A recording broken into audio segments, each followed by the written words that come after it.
नोंथांमोना बुंलाय जों सानैखौ नायनानै मा होनो हाबा जानो समायबायना समायाखै कमेन्टआव खोन्थाहर दे बिखुनजोआ लांनो फैगासिनो माने हेल' लोगोफोर good morning welcome back to माय इउटुब चेनेल आरो फेसबुक पेजाव नोंथांमोनखौ खेबसे बरायनाय थाबाय दिनै गोदान भिडिअजों थ' बेसेबा गोबावनि उनाव दिनै ब्लग मोनसे लाबोलायबाय नोंथांमोना थाम्बनेल आरो टाइटेलखौ नायदोंब्ला मिथिखाबाय भिडिअआ माबायदि जागोन थ' दायो बाटासिनिफ्राय ओंखारलांसै आरो बाटासियावसो थायो नालाय बाटासि ओरैजाय आबै सेन्टाराव दखान होयो माने ओमफ्राय आंनि उनाव थायो आङो थाइग्रिबारि गामियाव बालाबारि खाथिनि थाइग्रिबारि गामियाव थ' लोगोफोर बिदिब्ला दायो नोंथाङा ओंखारलांनोसै बेनिफ्राय नायलांबाय थादो गासिबो जोबजासिम भिडिअआव थाबानो जाबाय आरो भिडिअखौ मोजां मोनोब्ला लाइक शेयार कमेन्ट आरो चेनेलखौ साबस्क्राइब खालाम पेजखौ फल' खालामना होबानो जाबाय थ' बिदिब्ला लोगोफोर नोंथाङा ओंखारलांसै दायो थ' सेफटिनि थाखाय हेलमेट गानबाय दायो ओंखारलांसै लोगोफोर आं दायो माने माजाब मोनबायानो होनजायो आरोना जास्ट 4 किल'मिटारसो दङ ओमफ्राय नै जोंहा बेयाव दालां मोनसे दङ माने पार्किं लायो आरो बाइकआ वान साइड 20 थाखा जुदि आप डाउनबाथाय 40 थाखा लोगोफोर दायो पार्किं 20 थाखाखौ होखांबाय ओमफ्राय जोंहा माजबादानो नांबाय आरो इथिंजाय नैबे दैमानिफ्राय ओरै सानजा साइडथिंनिया हुग्राजुलि ओमफ्राय इथिंनिया माजबाद आरो बे दैमानिफ्राय सानजानि दैमानिफ्रायनो जोंहा सनितपुर ओमफ्राय उदालगुरि बे माबाया जायो डिस्ट्रिक्टआ दैमानि सानजाथिंजाय जोंहा सनितपुर गोलैबाय ओमफ्राय इथिंजाय उदालगुरि लोगोफोर दायो थांबाय थानोसै मोनसिगोनानो आरो बारा गोजान गैला 4 किल'मिटारसो दंसै माजबादा थ' बिदिब्ला थांबाय थानोसै बिराद गरम बोथोरा नायनो हागोन नोंथांमोना एकदमबारे गोथां जालायनानै दङ थ' बिदिब्ला थांबाय थानोसै थ' लोगोफोर फाइनालि आं माजबादाव मोनफैबाय आरोना ओमफ्राय माजबादनि ससे माने हाबनानै गामियाव आरो नाहरबारि होननाय गामियाव थ' लोगोफोर आं बे गामियाव मानो फैदों होनबा माइनावखौ माने लांनो फैदों माइनाव माने गार्लफ्रेन्ड आरो थ' माने महामुनि मन्दिराव थाङोनो खुलुमनो थ' बेखौनो माने लांनो फैबाय आरो आं बिसिम बेनिफ्राय न'आवबो थांगोन आं लोगोफोर नै बागुलायबाय आरो एकदमबारे गरम जाबाय नै इथिं दं ओमफ्राय हिनजावफोरनि ओंखारनायखौथ' मिथिखायो बेसे गोबाव जायो थ' बिखुनजोआ मन्दिराव थांदों आंहा जिराय बागुलायबायनि ससमाखौनो खुदोंमोन ससमाखौनो गानफिनबाय दासो गावहा दुगैखांबाय ओंखारखांबाय दख'ना गानखांबाय ओमफ्राय दासो आंनो माने दै लोंनो नामा होननानै सोंनो रोंदों आरो जारलासो मानसियानो एफा गोजाननिफ्राय फैदों आङो बाटासिनिफ्राय दासो सोंनो रोंदों दैखौनो लोङा थायो होनना बुंबाय आङो ओमफ्राय लोंनानै लागो ज' ओंखारखांनानै बबेबा खनाखौसो खारलांबाय नागिरना मोनासै आं मानसिखौ बबेथिं मा खालामहैदों आदसा बिबार खादों माने आंहा आरो बबेखै खारलांखो होननानै नागिरना मोनलायलायाखै दे खेबसे मोजां नायना हर दे ओमफ्राय मा माखौ लाजिलाबायनांगौ जाखो जलागुर बेनाबो फेसबुक पेज दं आरो आं स्क्रिनशट खालामना होगोन स' गासिबो फल' खालामना होबानो जाबाय धने बसुमतारी होननाय मोनसे फेसबुक पेज दङ थ' बिबार खादों खुलुमनो आरोना बुरजाखा आंनोबो थोखानायनि दे खेबसे हाय खालामना हो लोगोफोरखौ आंनि लोगोफोरखौ खामा ए मारै जानांगौ जाखो दावहारनि हिनजाव जागोना दावहारनि लोगोफोरखौनो दावहारखौ अनग्राफोरखौनो हायखौनो खालामनो नागिरा माथो दाहाय गवा बियो होमबाबो खालामथारनांगोन लोगोफोर डाइरेक्ट ओंखारलांखानोसै नायलांफाबाय थादो गासिबो ज' लोगोफोर नै ओरैनो थाबा माने मावनो थाखाय नै बेखौ लाबोना होफैजादों आंजों बेखौ लाबोना होफैजादों डाबल आरोना सिंगेल नङा मेचिना थ' ओरैनो थादों होनबाथाय मानो मेचिन सुवाखै होनना बुंखायो आं माने ओरैनो थानो मोनला बियो एसे सोलोंनानै लाथों होननानै होफैबाय ओरैनो न'आव बेखार थाबा फाल्थु जानो नागिरो मानसिफ्रा थ' लोगोफोर दा ओंखारलांनोसै नै दाबो ओंखारलांनोसै होनगासिनो ओंखारलांनो मोनाखै हिनजावफोरनि सिख्लाफोरनि ओंखारनायबाथाय माने आङो माबायाव मोनफैदों 10थायाव मोनफैदों आं लोगोफोर दसथायाव मोनफैदों ओमफ्राय दा नै 11ता बारबायानो 2 घन्टासो लागोन बायदि मोनदां लोगोफोर नायलांफाबाय थादों गासिबो इन्टारेस्टिं जानो थांबावगासिनो आरो दंबावो गोबां माबार होनजा नै दासो ओमफ्राय दखनाया बिदनसो गाननांगौमोनदां माथो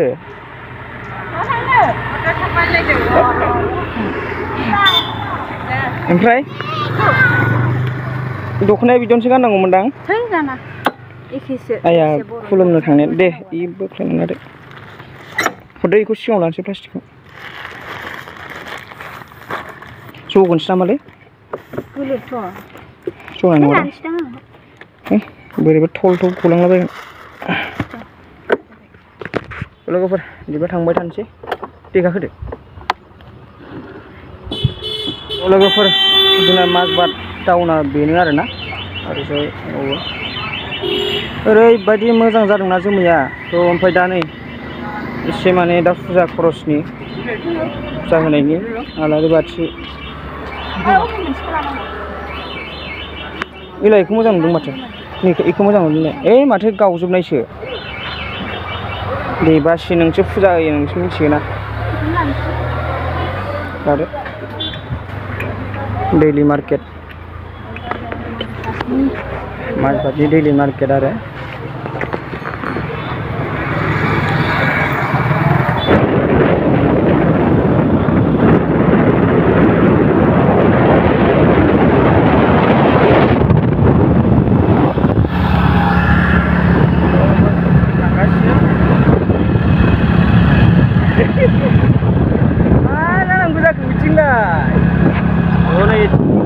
बारा गोजान गैलानो आरो ससेल'सै माने बेनो मेन रड बेजों थांबाथाय डाइरेक्ट अरां मोनहैबाय माजबाद स्टेसननिफ्राय ओंखारनानै 20 थाखाल' लायो भाराया ओंखारनोसै नैबे मोनसे टार्निंखौ बारबानो मोनबाय आरोना नुहुरखाबायानो होनदो बैयाव गारि नुहुरदों बेखौ बेनो डाइरेक्ट फाख्रि दंफाङा लोगोफोर माजबादनिफ्राय ससे फैनानै नै बेबायदि फाख्रि दंफां फांनै मोनगोन आरो लामानि राइटजों जागोन आरो माजबाद स्टेसननिफ्राय फैयोबा टमटमानो लाबोखायो ओमफ्राय गेटबो बानायगासिनो फाइनालि मोनबायानो होनदो फाइनालि मोनफैबाय आरोना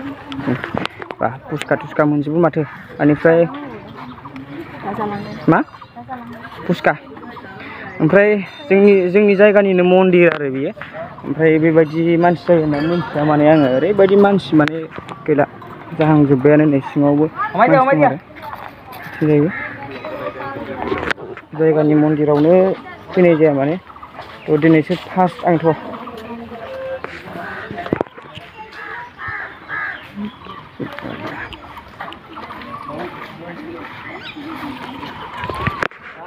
महामनि मन्दिर थ' दायो आलारि बाथिफोरखौ सुनानै लानोसै गय फाथैफोरखौ सुनानै लानोसै थ' आं नै हेलमेटखौबो खुना गारबोनो बावबोबाय जारलासो जागोन खर'फ्रा नैयाव दा सुनोसै आरोना आलारि बाथिफोरखौ मा गय फाथैखौ सुगोन दा ओमफ्राय गैलाना बेलेग बेफोरखौ सुनांगोन ना माबाखौ आपेल आंगुरखौ दे लोगोफोर माने दैखर खावनो मोनफेराखै ने खावनो होदों र' एसे बेसे गोथौ दैयालाय गोथौआनो माथो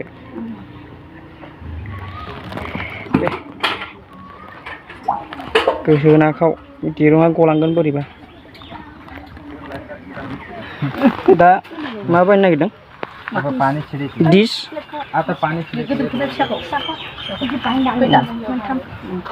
बेबायदि बहायनो आरोना डिश बायनो नागिरदों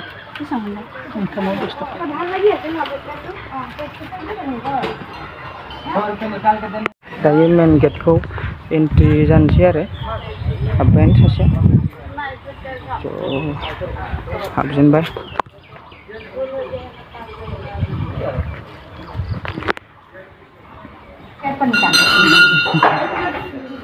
কি লৈ আছে ইয়াত কি দিয়ে না प्रसाद प्रसाद प्रसाद तैयारि দিব লাগে ना लोगोफोर प्रसाद लाबोनायखौ इयाव होनांगौ आरो ओमफ्राय रिसिप्टबो मोनो जाहैदों नों दा मा खालामनो नागिरदों हा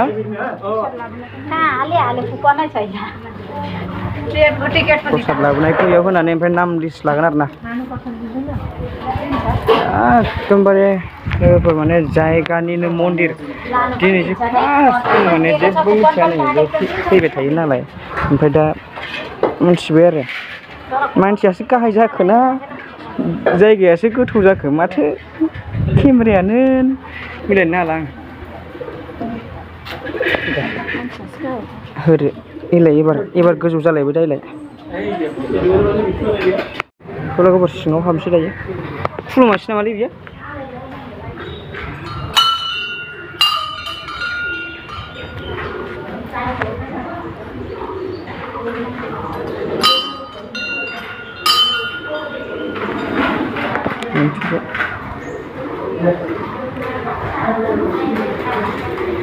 इयावनो डाइरेक्ट बावखानांगौ नामा इयावनो सावबानो जाखाबाय सावनानै खुलुमनांसिगौ हा इयाव खुलुमहैनांगौ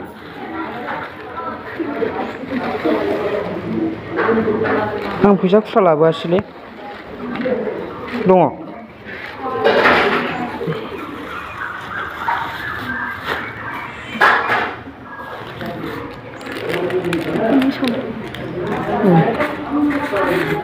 लोगोफोर नैबे मोनसेयाव खुलुमखांबाय आरो ओमफ्राय दायो मायाव थांगोन शिब मन्दिर मोनसेयाव लाखांबाय दायरेक्ट थांसैलाय शिब मन्दिर बैयाव ना बैयाव नुहुरनायाव मोनसेयाव खुलुमखांबाय मामोन इयो बेयो फुजिनाया देबिनि बैयो जाहैबाय शिब मन्दिरनि दुगि जाद्रायदों बुंनाया इथिं मानसि दङ मिथिला जिखुनु गावजोबाय इसोर हिसाबै आं माबा बावगारबाय मा बावगारदों खुन्दुं गानगौमोन बैयाव मोनगोनदां मोना बायनानैसै आंबो मिथियाना दा नांथ'ला ओंखारबोखाबायानो उइलै इयाव ओंखायनोथ'लै दा बेखौ खुलुमनानैसो गाननांगौमोन ना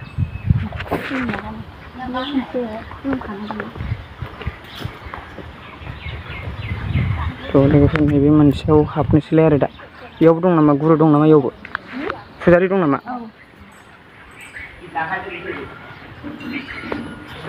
दामदो इयावबो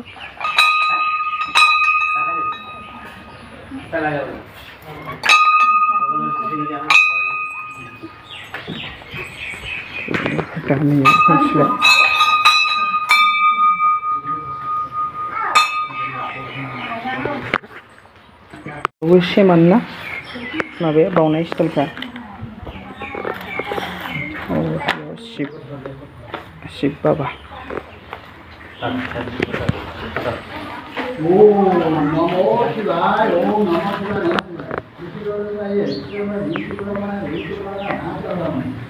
लोगोफोर खुलुमखांजोब्बायानो मोननै जायगायाव ओमफ्राय दा लास्ट नैबे दैयाव दङ आरो दैयाव होबाथाय जोब्बाय बेबायदि बिफां सारि सारि बरियानो माने गोबां लोगोफोर फाइनालि खुलुमखांजोब्बाय आरो गासैयावबो ओमफ्राय दा नै प्रसाद जागासिनो नै ओमफ्राय थिं माइनाव आथिं दं नायना हो एसे माबा माबि रायलायनांगौमोन रायलायजायो र' जानानै लाग्रोनि बेनिफ्राय आरो माबायाव थांबावनांगौ नालाय माबा फुसका जाहैनो फुसका जाहैनोसै ओमफ्राय मोदोमा हामजोब्बायनो बिरादनो माने आं एकदमबारे केयार खालामथारानो आं बुंदों आरो ओमफ्राय गावहा खोन्थाना लादों आरो माने हारा ओंखारजोब्बाय मोदोमानो होननानै आं बुंदों ओंखामफोरखौ मोजां जा होनना बुंदों आरो आं ओंखाम जानायजोंल' मोदोम फुङो नामा होनना बुंदों मा जागोन मिथिला आरोना दा हटेलाव लांसै ओमफ्राय मा जायो गावसो मिथिगौ ओमफ्राय मोदोम फुंना फुङा नायनोसै जाहोनानै जागासिनो दायो खुलुमखांजोब्बाय लाजिगाबाय औ लोगोफोर नोंथांमोना बुंलाय जों सानैखौ नायनानै मा होनो हाबा जानो समायबायना समायाखै कमेन्टआव खोन्थाहर दे बिखुनजोआ लांनो होगासिनो माने ओमफ्राय हाबा जानो समायदोंना समायाखै आं गावनो मिथिया माने आंनि बिखुनजोआ माने लांनो होगासिनो आरो थ' ओंखायनो खोन्थाहर आरोना लोगोफोर कमेन्टआव माने समायबायना समायाखै हाबा जानो आंथ' समायाखै बायदि मोनो माने दाबो बोरायनायाथ' बोरायबाय दारि सारि ओंखारजोब्बाय होमबाबो माने समायदोंना समायाखै दे नोंथांमोननि कमेन्टनि सायावसो जासिगोन आरोना लाथारोबाबो आरो बोसोरसे थानासो लागोन आरो ओमफ्राय खै बोसोर जाखो देलाय खोन्थालाय रिलेसनशिप थानाया खै बोसोर जाखो खिथाना हो एसे आंबो गोसोआव गैया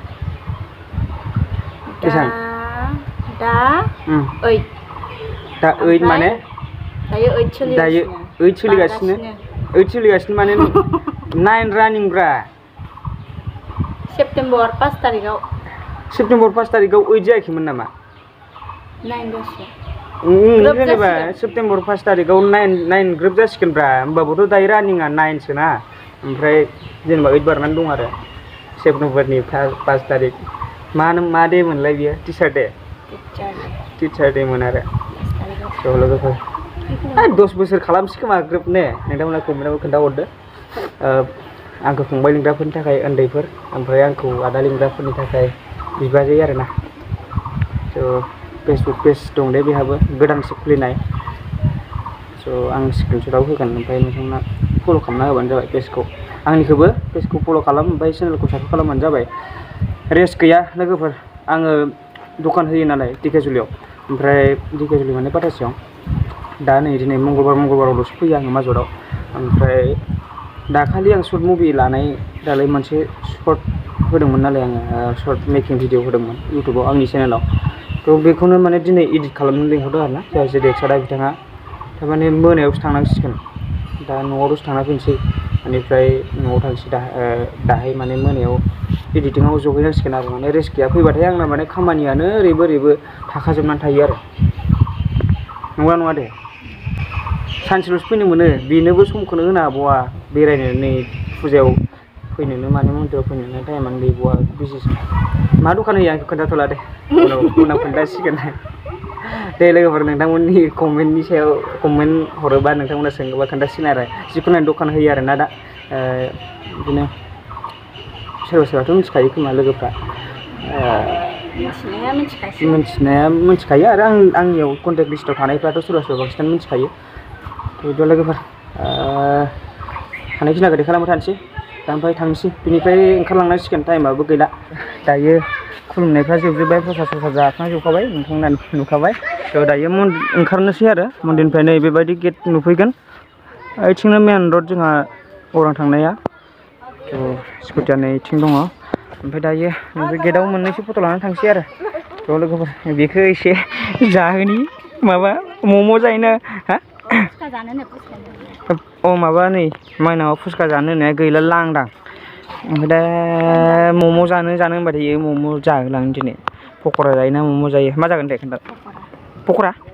माथो होनबालाय पक'राखौनो जानांसिगोन आरो लोगोफोर नायलांफाबाय दा बिदिब्ला बेरायना फैखांनानै ओमफ्राय आरो नैयाव हाबफैलायबाय गावनि काटिंनि केन्सि लाबाय नै ओमफ्राय बे आंनि आरोना हेयार स्ट्रिक्स वेलथ' नंला सिराम बेनिफ्राय आरो मोनसे दंबावो नै सिख्लाफोरना बेसेबां ग्राम दं बेयावलाय 10 ml ल'सो बेनो 100 आरो ओमफ्राय नै दंबावो मा बियो रिमुभार आसुगुरनि थांखाजोबो नै हिनजाव फिसिनो हागोन ना हायाथाय देनां माखौबा थाखोमालायबावदों